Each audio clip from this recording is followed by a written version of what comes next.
أعوذ بالله من الشيطان الرجيم بسم الله الرحمن الرحيم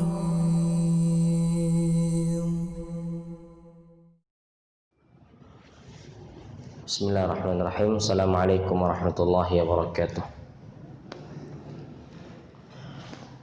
Alhamdulillahirabbil alamin wa bihi nasta'in ala umurid dunya waddin.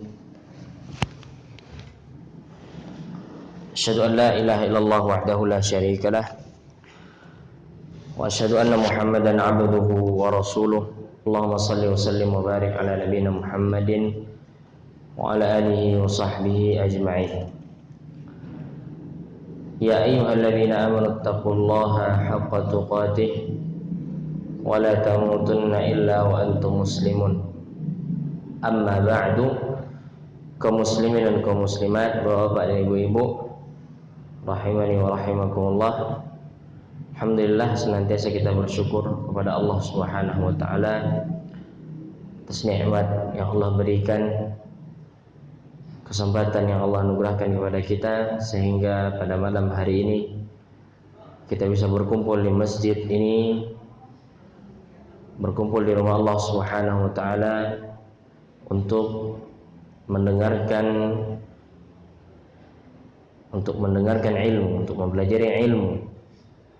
Salat dan salam semoga senantiasa tercurah kepada Nabi kita Nabi Muhammad sallallahu alaihi wasallam. Allahumma salli ala Muhammad wa ala ali Muhammad. Bapak dan ibu-ibu rahimani wa rahimakumullah,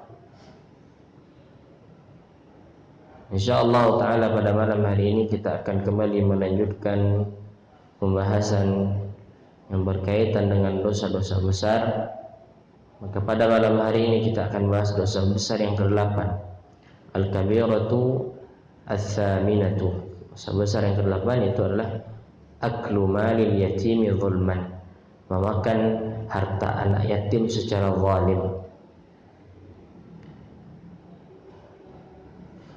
Yang dimaksud dengan yatim, Bapak dan Ibu dirahmati Allah, adalah anak yang meninggal bapaknya dan dia belum berusia baligh. Ya, man mata anhu abuhu, siapa saja yang meninggal orang tuanya, bapaknya, dan dia belum baligh, belum memasuki usia baligh, maka itu yang dinamakan dengan yatim. Bagaimana kalau seandainya seorang anak sudah memasuki usia baligh? Secara syariat dia tidak lagi dinamakan dengan anak yatim. Secara syariat dia tidak lagi dinamakan dengan anak yatim. Al-Imam Az-Zahabi rahimahullahu ta'ala membawakan dosa besar yang ke-8 ini adalah memakan harta anak yatim. Dan ini banyak terjadi ya di tengah-tengah kaum muslimin. Memakan harta kaum muslimin tanpa hak, mengambil harta manusia dengan cara yang zalim, dan terkhusus lagi adalah mengambil harta anak yatim dengan cara yang zalim. Allah Subhanahu wa taala berfirman dalam surat An-Nisa ayat ke-10, innal ladzina ya'kuluna amwalal yatama zulman innama ya'kuluna fi butunihim nara wa sayaslawna sa'ira. Sesungguhnya orang-orang yang memakan harta anak-anak yatim secara zalim, maka sebenarnya dia memakan atau memasukkan ke dalam perut mereka api neraka, dan mereka akan diazab di neraka sa'ir. Allah Subhanahu wa taala mengkabarkan kepada kita ancaman bagi orang-orang yang memakan harta anak yatim. Allah Subhanahu wa taala memberikan perumpamaan bagi orang-orang yang memakan harta anak yatim dengan dia memasukkan api neraka ke dalam perutnya. Siapa yang memakan harta anak yatim, maka layaknya dia memasukkan api neraka ke dalam perutnya, Wal'iyadzubillah. Kemudian Allah Ta'ala berfirman dalam surat Al-An'am ayat 152, wala taqrabu malal yatimi illa billati hiya ahsan. Janganlah kalian mengambil harta anak yatim kecuali dengan cara yang baik. Kecuali dengan cara yang baik. Qala alaihi salatu wassalam, Nabi sallallahu alaihi wasallam bersabda, ijtanibus sab'al mubiqat. Hindarilah oleh kalian 7 hal yang membinasakan. Dan diantaranya Nabi SAW sebutkan adalah aklu malil yatim, memakan harta anak yatim. Kemudian berkata Imam Az-Zahabi, wa kullu waliyyin liyatimin kana faqiran fa akala bil ma'ruf fala ba'sa alaih. Apabila wali dari anak yatim itu seorang yang fakir, wali di sini maksudnya apa?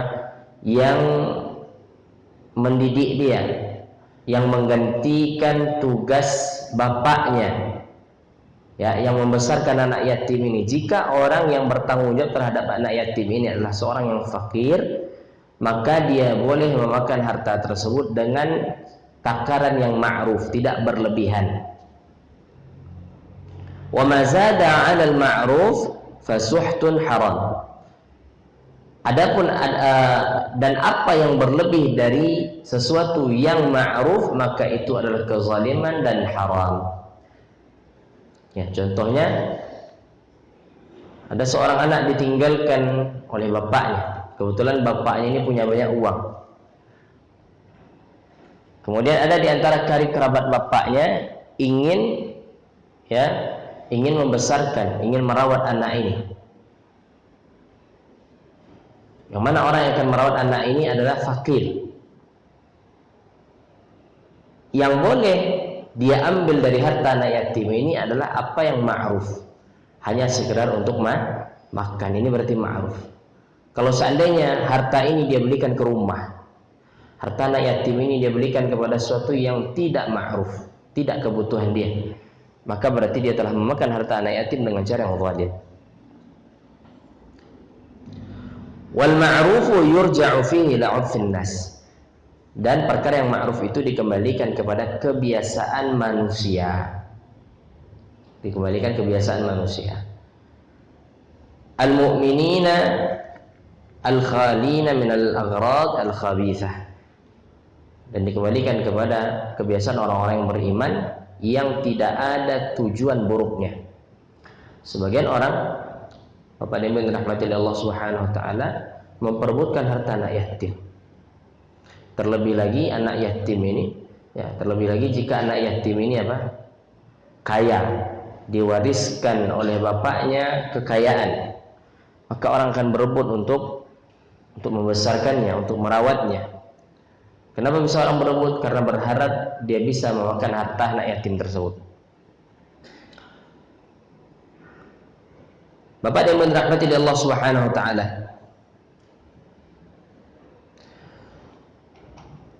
dikatakan wala yalzamul waliyyu 'iwada ma jaza lahu akluhu li hajatin idza aysara ba'da dhalik. Kalau seandainya ketika dia butuh, dia ambil sesuai dengan kebutuhan, maka dia tidak wajib mengganti. Itu hal yang diperbolehkan.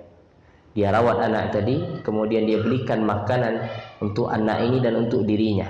Itu boleh secara syariat, tapi tidak boleh melampaui batas. Jadi kuncinya di sini selama dia mengambil harta anak yatim itu dengan cara yang ma'ruf, maka diperbolehkan di dalam syariat. Adapun jika dia mengambil dengan cara yang zalim seperti melampaui batas, dia butuh sehari misalnya untuk makan dia dan anaknya serta anak yatim ini 50.000. Dia ambil 150. Maka 100.000 yang diambil itu adalah harta yang haram. Yang halal baginya hanya 50.000 saja. Maka seorang harus jujur dalam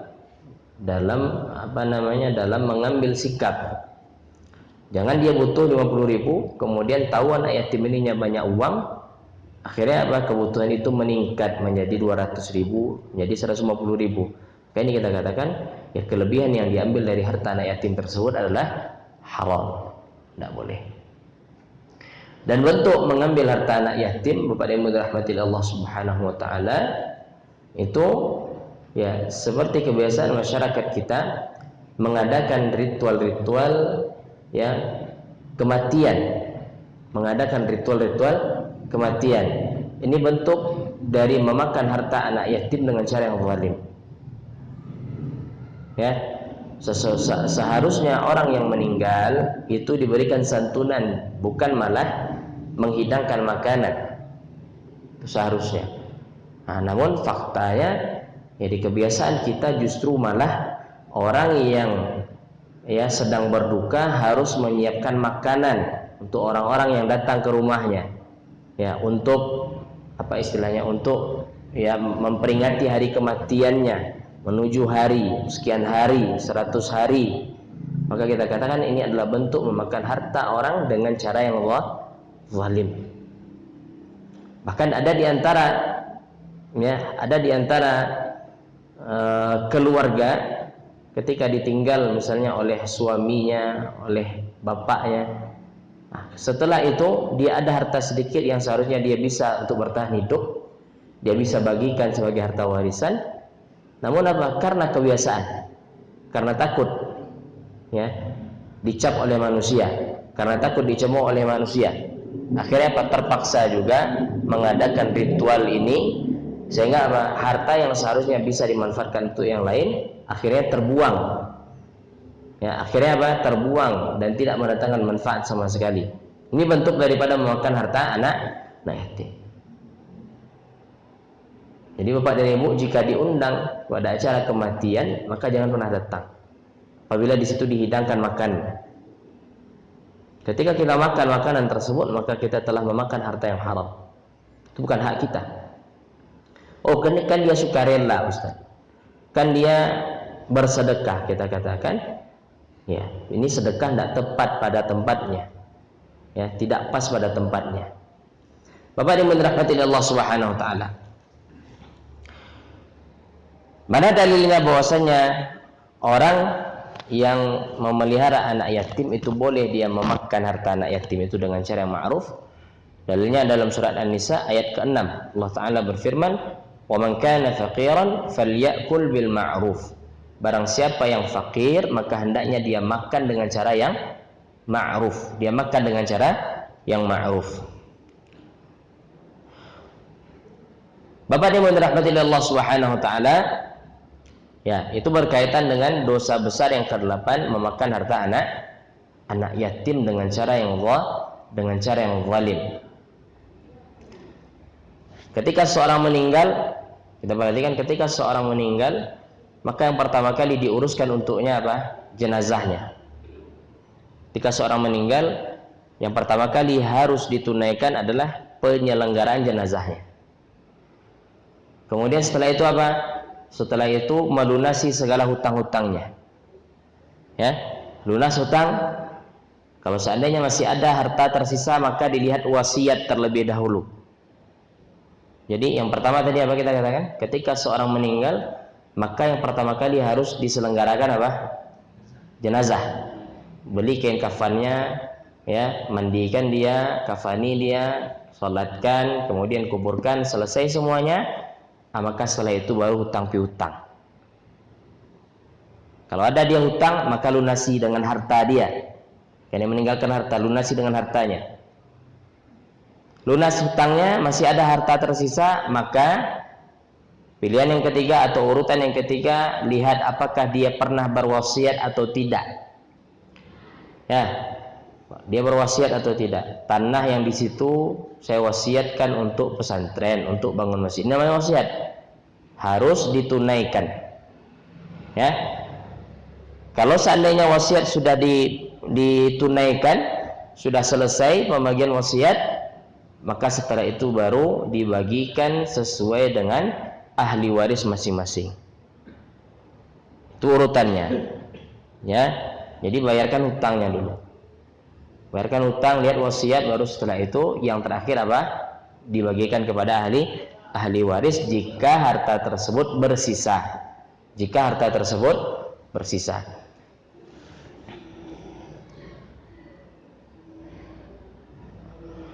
Dosa besar yang ke-9.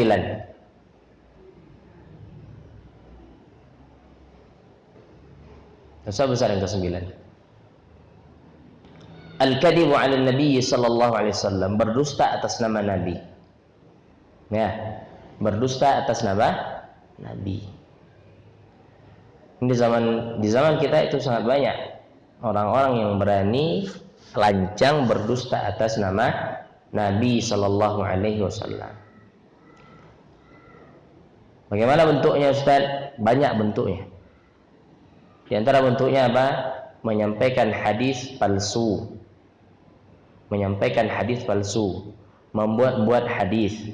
Itu adalah bentuk ya berdusta atas nama Nabi sallallahu alaihi wasallam. Ya, mengatakan ini adalah sunnah Nabi padahal Nabi tidak pernah contohkan. Itu bentuk berdusta atas nama Nabi. Assalamualaikum. Ya. Ini bentuk berdusta atas nama Nabi sallallahu alaihi wasallam. Dikatakan oleh Imam Az-Zahabi rahimahullah, al-kadhibu 'ala an-nabi sallallahu alaihi wasallam kufrun yanqulu 'anil millah. Orang yang terang-terangan berdusta atas nama Nabi sallallahu alaihi wasallam, maka dia kufur dan keluar dari agama Islam. Wala raiba anna ta'ammud al-kadhib 'ala Allah wa rasulih fi tahlili haramin aw tahrimi halalin kufrun mahdun. Dan tidak diragukan lagi jika seseorang sengaja berdusta atas Allah dan atas Rasulnya dengan tujuan menghalalkan apa yang Allah haramkan dan mengharamkan apa yang Allah halalkan, maka orang ini keluar dari agama Islam. Wa innama sya'nu fil kadhib alaihi fi siwa dzalik. Maka ini dosa yang banyak terjerumus ke dalamnya manusia tanpa mereka sadari. Banyak di antara manusia ini apa yang Nabi halalkan dia haramkan. Ya? Apa yang diharamkan Nabi dihalalkan. Itu banyak bentuknya Bapak dan Ibu. Nabi mengharamkan misalnya bertawassul dengan orang mati. Kemudian datang kiai, datang Pak Ustadz, datang tuanku mengatakan, oh boleh, nggak apa-apa. Ini orang-orang seperti ini berdusta atas nama Nabi. Nabi larang, Nabi nggak pernah anjurkan. Kita pergi ke kuburan kiai, pergi ke kuburan tuanku, kemudian doa di situ. Nah, minum air dari sumurnya itu. Maka ini nggak pernah diajarkan oleh Nabi. Ketika seseorang berani mengatakan, oh ini boleh, ini syariat, ya, oh ini tidak apa-apa, kan tujuannya untuk mendekatkan diri kepada Allah, maka orang-orang ini telah berdusta atas nama Allah dan atas nama Rasulullah Sallallahu Alaihi Wasallam. Maka ini bukan masalah yang remeh. Kemudian ada orang yang mengatakan, ya masalah riba kita sudah bahas kemarin. Kemudian ada ustadz mengatakan nggak apa-apa kalau sedikit, nggak apa-apa kalau darurat, nggak apa-apa kalau butuh. Allah mengharamkan, kemudian ada orang mengatakan boleh. Berarti orang ini sudah menghalalkan apa yang Allah haramkan. Justru sebaliknya, ada di antara manusia mengharamkan apa yang Allah halalkan. Ya, mengharamkan apa yang Allah halalkan. Contohnya apa? Apa contohnya Bapak dan Ibu? Allah Subhanahu wa taala menghalalkan untuk memakan daging, misalnya daging sapi. Kemudian datang orang, enggak boleh, haram. Ya, kalau antum ingin beribadah kepada Allah dalam jangka sekian hari enggak boleh makan daging. Makannya apa? Nasi putih aja. Allah halalkan, dia haramkan. Ini enggak boleh juga. Kemudian Allah Subhanahu wa taala halalkan jual beli yang halal. Kemudian ada orang mengharamkannya, maka ini nggak boleh juga. Ya. Nggak boleh juga. Allah halalkan nikah. Kemudian dia haramkan. Yang mengatakan, saya nggak mau nikah. Nanti kalau nikah nggak bisa ibadah lagi, nggak bisa ke masjid. Berarti dia telah haramkan nikah.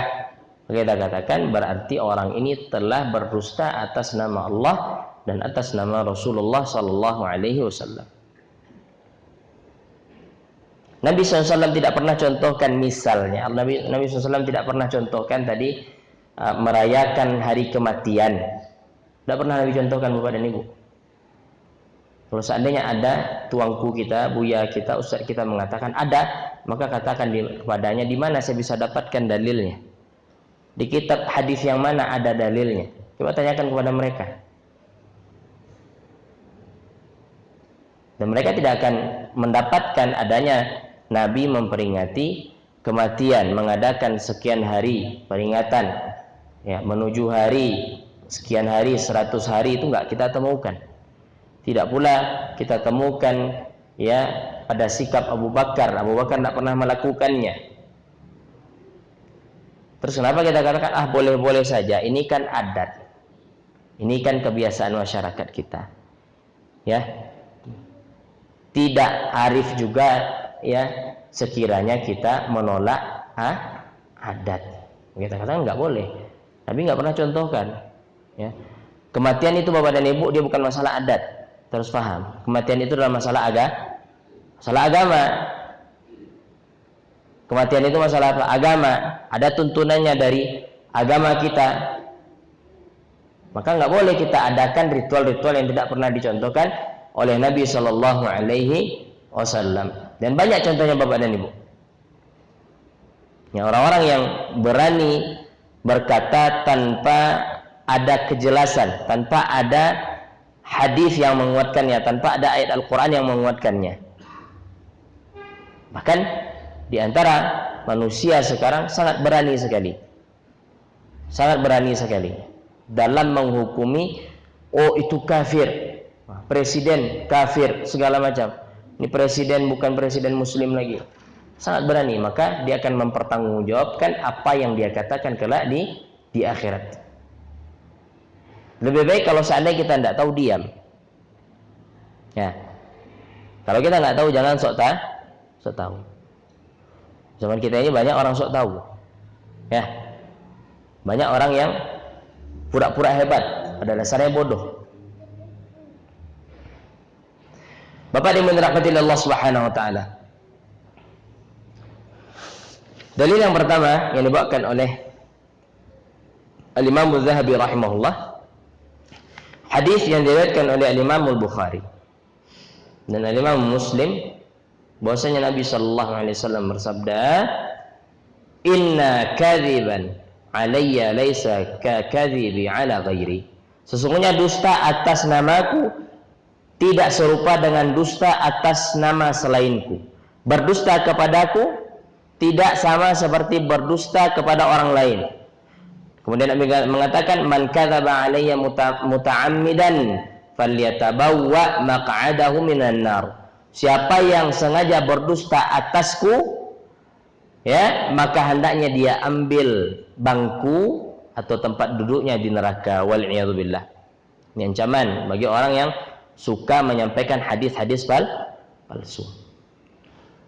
Kemarin ada juga orang mengatakan seperti ini. Saya mimpi bertemu Nabi, itu di media sosial sempat viral kemarin.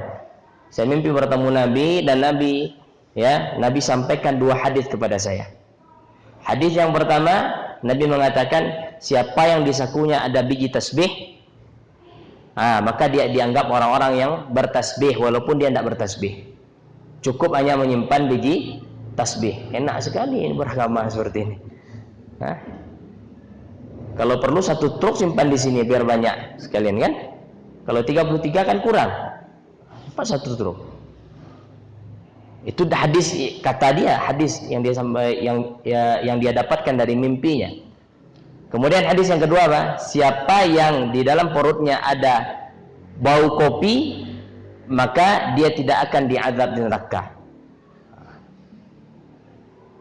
Kita percaya, oh hebat nih kiai ini. Ini kita katakan ini berarti orang tidak waras. Berarti ini orang, ya, orang sakit jiwa suruh ceramah. Ini dia nih. Orang sakit jiwa suruh ceramah. Dan ini banyak. Ini orang-orang yang kurang waras ini. Kalau sudah duduk di sini, maka orang-orang anggapnya ustaz, menganggapnya kiai, menganggapnya orang alim, menganggapnya wali. Ya, padahal hakikatnya nggak waras, orang gila.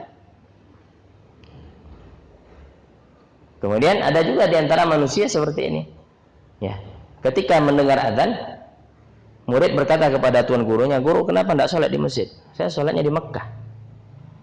Muridnya percaya, hebat guru ini. Orang azan di Masjid Raya Bukit Sileh, dia sholat di Mekah. Berarti muridnya tidak punya akal juga. Waktu Mekah dan waktu Indonesia itu berapa selisihnya? 4 jam. Berpikir. Ini orang-orang tidak punya akal semua, dibodoh-bodohi kemudian nurut. Berarti ini orang sudah berdusta atas nama Nabi.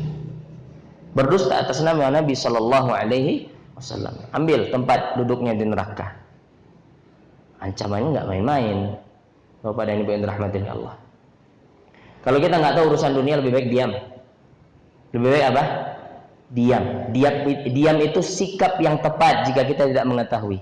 Kalau ada orang bertanya bagaimana hukumnya ini, ya, kita nggak tahu, diam aja, nggak usah jawab. Ketika kita jawab ternyata salah, kita berdosa. Karena kita ini tidak sekelas Imam Syafi'i yang salahnya dihitung 1 pahala. Kalau Imam Syafi'i ya salah, dia berijtihad 1 pahala untuknya. Dan para ulama dahulu demikian, kita enggak. Ya, karena kita,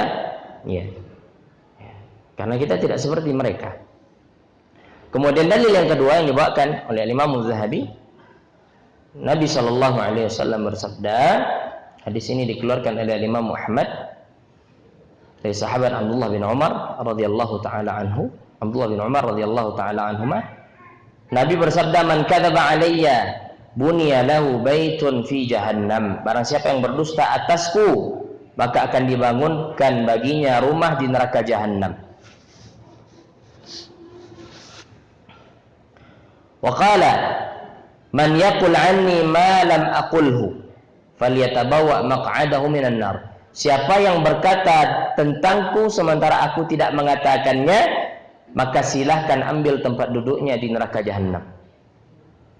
Orang-orang yang berani menyampaikan hadis palsu. Bapak yang dirahmati oleh Allah. Ketika saya masih kuliah, ini saya cerita. Kemudian saya ditugaskan untuk imam di salah satu masjid di Kota Padang. Masjid kalau nggak salah di komplek Ramadan. Tampillah seorang buya, orang manggilnya buya. Kemudian semua hadis tentang Ramadan adalah hadis yang palsu yang disampaikan. Tidak ada hadis yang sahih satu pun yang disampaikan. Kemudian setelah selesai sholat, ana bertanya, "Ustaz, tadi antum menyampaikan hadis ini, tahu nggak derajat hadis ini?" "Oh, yang penting kan ini hadis dari Nabi, maknanya bagus apa segala macam." Ini hadis lemah. Hadis lemah ini nggak bisa dijadikan hujjah jika tidak ada yang menopang. Dia boleh dijadikan sebagai dalil jika ada dalil yang sahih yang menopangnya, yang menguatkannya. Kalau dia sendiri, tegak sendiri, sementara tidak ada dalil yang hasan atau ada dalil yang sahih yang menguatkan dalil yang dhaif ini, maka dia tidak bisa dijadikan sebagai hujjah. Kemudian akhirnya dia nggak terima. Karena status buya ini berat juga statusnya. Kalau sudah jadi imam masjid, itu sulit untuk dikoreksi bacaan. Biasanya seperti itu. Kalau sudah dijadikan ustadz, sulit untuk dibenarkan jika salah. Padahal ustadz ini kan manusia juga, ya, bukan malaikat, ya pasti salah. Kadang-kadang membaca ayatnya salah, kadang-kadang membaca hadisnya salah, menyebutkan perawi hadisnya salah. Itu hal yang wajar, karena ini manusia. Ya, bukanlah merupakan sesuatu yang wajar jika diingatkan salah, kemudian dia mengatakan, kan nggak apa-apa. Ya, itu kan menurut antum saja yang lemah. menurut saya boleh-boleh saja. Nah, ini silakan ambil tempat di neraka. Jadi nggak boleh ya kita bermudah-mudahan dalam menyampaikan dalil. Kalau seandainya lemah kan tinggal sebut. Dalil ini adalah dalil yang lemah. Kita sampaikan hanya untuk sebagai sebagai wawasan saja. Sebutkan seperti itu. Kalau memang hadisnya lemah. Jangan Nabi bersabda ini kemudian tidak disampaikan derajat hadisnya. Harus disampaikan derajat hadis itu. Sahihkah dia, hasankah dia, atau hadisnya lemah. Kemudian, Bapak dan Ibu dirahmati Allah Subhanahu wa taala, dalil berikutnya Nabi sallallahu alaihi wasallam bersabda, "Yutba'ul mu'minu 'ala kulli syai'in illa al-khiyanatu wal kadhib." Seseorang mukmin itu ditabiatkan atas segala sesuatu kecuali dua sikap yang tidak boleh orang mukmin punya. Yang pertama adalah sikap khianat, dan yang kedua adalah sikap dusta. Ini nggak boleh ada pada diri orang yang beriman. Orang beriman penakut mungkin, ya. Orang beriman penakut mungkin, pengecut bisa jadi, ya lemah dia bisa jadi, berkhianat tidak mungkin. Orang muslim itu, orang beriman nggak boleh berkhianat. Maka Nabi mengatakan apa? Yutba'ul mu'minu 'ala kulli syai'.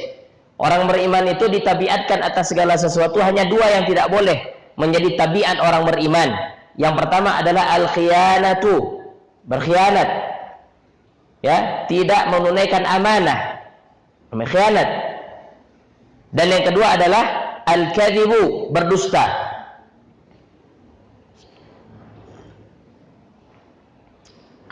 Hadis ini dikeluarkan oleh Imam Ibnu Abi Syaibah dalam kitab beliau, kitab Al-Musannaf, dari jalan Ibnu Abi Asim, dan dikeluarkan juga oleh Imam Ahmad. Dan Al-Imam Al-A'mash mengatakan, haddatstu an Abi Umamata, haddatstu an Abi Umamata rafa'ah, wa isnadu dha'if lil ibham alladhi baina Al-A'mash wa Abi Umamah. Hadis yang dibawakan oleh Imam Mudzahabi ini dikatakan oleh Imam Al-A'mash bahwasanya hadis ini adalah hadis yang lemah. Hadis ini adalah hadis yang lemah. Dari jalur ini adalah jalur yang lemah. Namun ada dari jalur yang lain yang menguatkan hadis ini. Kalau hadis ini tidak lemah, namun bisa dikuatkan dari hadis yang lain yang serupa dengannya, dari jalan yang lain. Bahwasanya Nabi mengatakan, innal mu'mina la yutba'u ala khilalin syatta. Seorang mukmin itu bisa jadi tabiatnya banyak.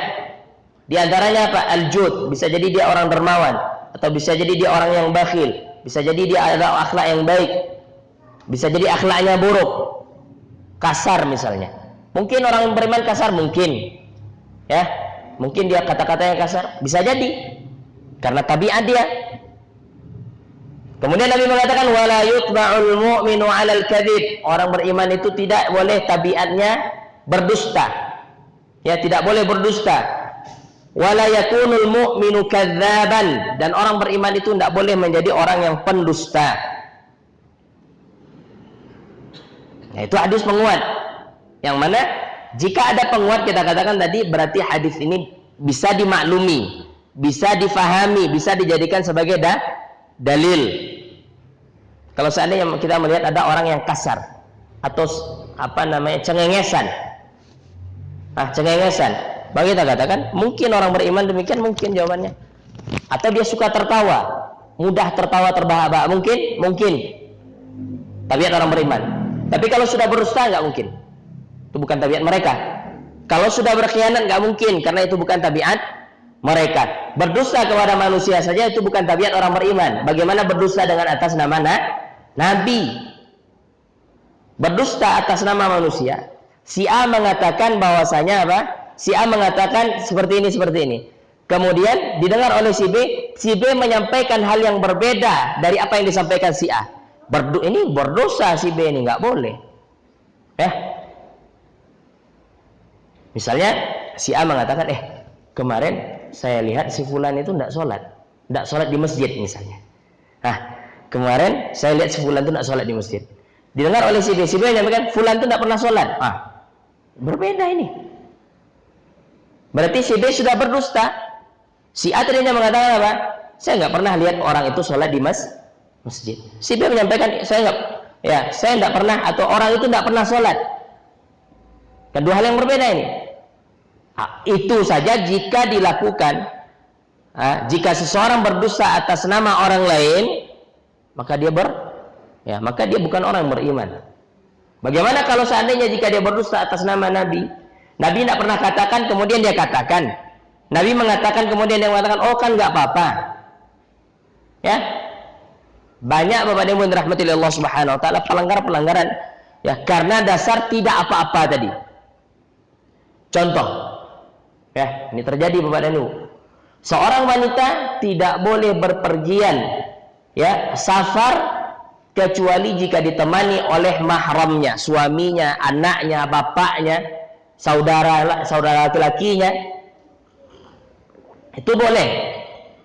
Kalau tidak ada mahram, maka tidak boleh dia melakukan safar, perjalanan yang jauh.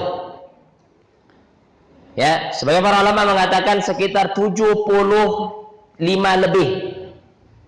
Sebagian mengatakan 73 km. Ya. Sebagian mengatakan tidak ada jarak tertentu sesuai dengan kebiasaan masyarakat. Kemudian ada orang punya travel umroh, ibu-ibu daftar.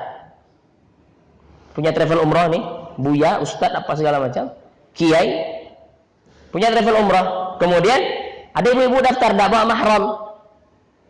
Nggak bawa mahram, ibu ini berangkat sendiri. Apa kata orang travel tadi? Oh kan tidak apa-apa, ini ibadah. Oh nanti saya carikan mahram. Wah ini orang dosa besar ini. Terjadi. Bahkan orang-orang, ya, mohon maaf Bapak dan Ibu, orang-orang yang kerja orang-orang yang ngurusin agama Islam di sisi pemerintah ini, ada kalanya dia tidak paham masalah ini. Diizinkan wanita haji tanpa mahram, wanita umrah tanpa mahram. Kemudian mengatakan, itu kan di zaman Nabi. Sama Nabi itu tidak aman, di zaman kita kan sudah aman. Padahal Nabi mengatakan apa? La yahillu li imra'atin tu'minu billahi wal yawmil akhir an tusafira illa ma'adhi mahramin. Itu kata Nabi kita. Tidak halal bagi wanita yang beriman safar tanpa mahram.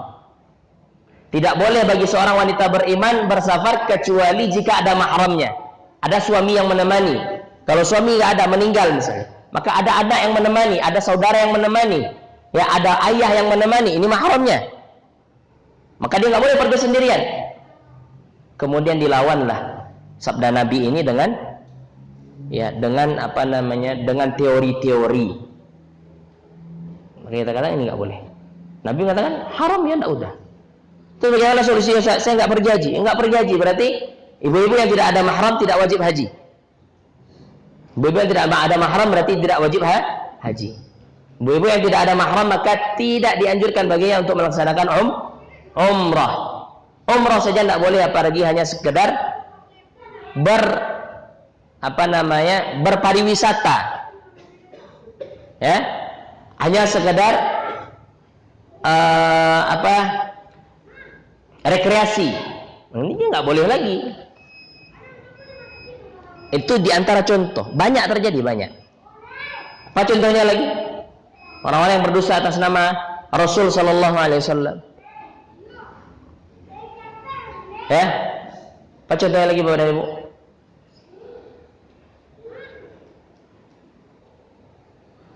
Contoh, jilbab lah contohnya. Ya, ini jilbab. Kita sering katakan ini wanita muslimah itu harusnya berjilbab. Nggak ada kaitannya, saya ini kan sudah tua, nggak ada yang suka, Ustaz. Belum tentu. Ya, belum tentu. Ya. Nggak mungkin ada orang yang suka lagi dengan saya, Ustaz. Belum tentu. Ya.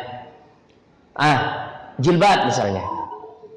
Ketika dikatakan harus jilbabnya dalam, harus menutup, tidak boleh ketat, maka dikatakan ndak lo kayak gitu, mana bagamu kono. Malu ada kayak gitu yang diajan. Kita katakan ini orang yang berdusta atas nama Rasul. Nabi katakan demikian, kemudian dia katakan, "Ndak ge mungkin tuh lah." Malu mungkin kayak gitu. Biasa-biasa saya lah beragama kok. Nah, ini nggak boleh. Nabi merintahkan apa? Nabi merintahkan misalnya laki-laki biarkan jenggotnya panjang. Kemudian kan, oh nggak ada itu. Jenggot itu kotor. Orang yang berjenggot itu tidak bersih. Maka dia telah menuduh Nabi berdusta atas nama Nabi. Kemudian ada orang mengatakan, oh zina itu boleh asal suka sama suka. Itu ada. Dan yang mengatakan ini bukan orang kafir, Bapak dan Ibu. Profesor yang lulusan Universitas Islam. Nggak sedih hati kita dengarnya ini. Profesor lulusan Universitas Islam mengatakan apa? Boleh kawin sesama jenis. Boleh zina asal suka sama suka. Yang tidak boleh itu kalau dipaksa. Kalau suka sama suka boleh. Ini tanggung jawab orang-orang seperti ini.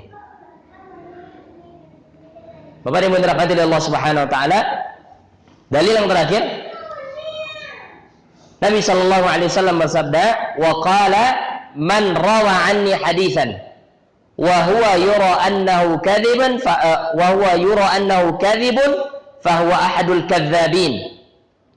Barang siapa yang meriwayatkan dariku suatu hadis yang mana dia tahu hadis itu dusta namun dia tidak sampaikan, dia tidak berikan keterangan, dia hanya sampaikan begitu saja tanpa memberi keterangan bahwasanya ini hadis mungkar, ini hadis palsu, ini hadis yang lemah, maka dia dianggap sebagai orang yang berdusta atas nama Nabi. Ya, dianggap orang yang berdusta atas nama Nabi sallallahu alaihi wasallam. Kemudian dikatakan, "Fala halaka bihadza anna riwayat al-mawdu' la tahil." Maka jelaslah bagimu bahwasanya meriwayatkan hadis maudhu' itu tidak boleh. Meriwayatkan hadis yang mungkar itu tidak boleh. Baik. Bapak Ibu dirahmati Allah Subhanahu wa taala, sekian pembahasan kita. Sudah adzan ya? Sudah adzan belum? Sudah ya? Ana mohon maaf nggak bisa lanjut setelah salat Isya karena ada keperluan ya. Kita sudah janji juga dengan kawan dan bisanya setelah salat Isya. Mohon maaf untuk kali ini kita tidak bisa lanjut setelah sholat Isya. Semoga pada pertemuan yang akan datang kita bisa lanjutkan kembali. Dan selesai pembahasan kita tentang berdusta atas nama Nabi. Saya ingin ajarkan Bapak dan Ibu dirahmati Allah, beragama itu kita harus cerdas Bapak dan Ibu. Kalau ada orang menyampaikan suatu ajaran, menyampaikan suatu ritual ibadah, maka Ibu boleh bertanya, di mana saya bisa dapatkan keterangannya? Di kitab apa? Di buku hadis mana? Seperti itu kita beragama. Kita kan tahu sumber agama kita jelas kok. Ada Al-Quran, ada Sunnah, ya kan? Ada perkataan para ulama kita, kan jelas semuanya. Kita tinggal kita lihat. Kalau seandainya ada dikatakan oleh para ulama kita, kemudian ada dalilnya, ada dalil Al-Quran, ada Sunnah, maka kita amalkan. Kalau tidak, maka tidak boleh kita amalkan walaupun seluruh manusia di dunia ini mengamalkannya. Seluruh manusia mengamalkannya, ya, maka itu bukan merupakan sebagai dalil. Itu harus kita perhatikan dalam beragama. Orang Islam itu harus cerdas. Jangan nurut-nurut aja. Ya, jangan manut saja, tidak boleh. Harus cerdas dalam beragama. Harus memakai logika yang waras. Ya, kan banyak sekarang orang tidak waras logikanya. Orang-orang melakukan kesyirikan itu nggak waras logika Bapak dan Ibu. Ya, minta ke pohon. Tebang aja pohon tuh kalau seandainya bisa dia menyelamatkan dirinya sendiri. Tebang buatkan lemari. Taruh lemari itu di kamar. Mau apa dia? Pohon kok. Nggak bisa mendatangkan manfaat. Itu harus kita yakini. Jangan jadi orang yang bodoh Bapak dan Ibu. Ya, diperbodoh, ditipu oleh orang-orang yang bodoh. Kita ikut-ikutan bodoh. Sekian, semoga apa yang kita sampaikan bermanfaat. Terlebih dan terkurang saya mohon maaf. Wassallallahu wasallam wa baraka ala nabiyina Muhammad wa ala alihi wa sahbihi ajma'in. Subhanakallahumma bihamdika asyhadu an la ilaha illa anta astaghfiruka wa atubu ilaik. Assalamualaikum warahmatullahi wabarakatuh.